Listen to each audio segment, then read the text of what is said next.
শাকসবজি তো অনেক খাইছি, এখন আর শাকসবজি ভালো লাগে না। এখন একটু বিঘা থাকলে খাইতে ইচ্ছে করে।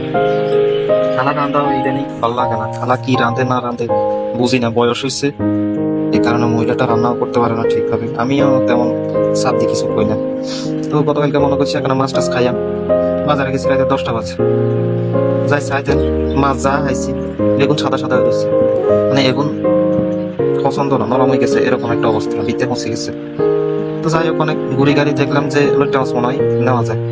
আর অনেকদিন হয়েছে লইট্টা মাছ খাই না, লইট্টা মাছ খাওয়ার খুব ইচ্ছা লাগছে। পরে যে কাম এই কাজ, লই আইলাম লইট্টা মাছ। আসার পরে বাসার মধ্যে বই ভালোভাবে কাটলাম, এগুলারে ধুইলাম, ধোয়ার পরে রান্না করছি।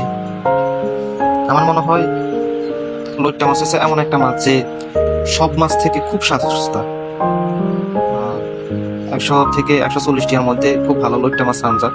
এটা চট্টগ্রামের এদিকে, অন্যান্য এলাকায় কিরম জানাইয়েন, আমি জানি না। হ্যাঁ, এখানে মোটামুটি ভালো মাছ খান যায়।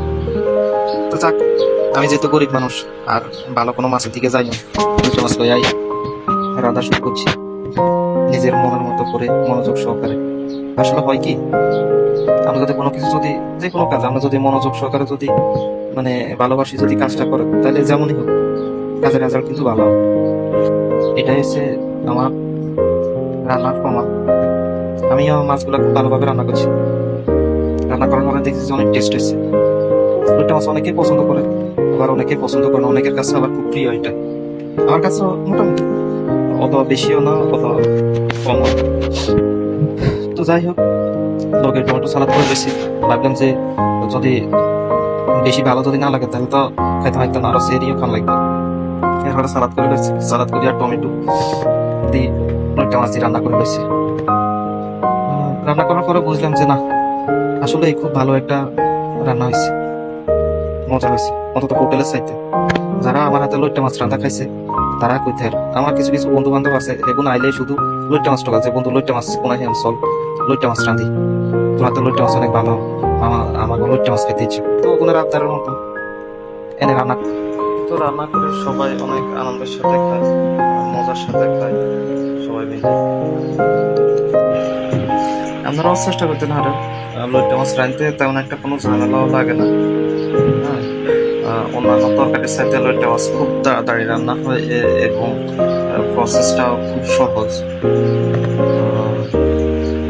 তাহলে আমরা বাসা রাঁধতে পারি, এটা খুব একটা কঠিন কাজ না।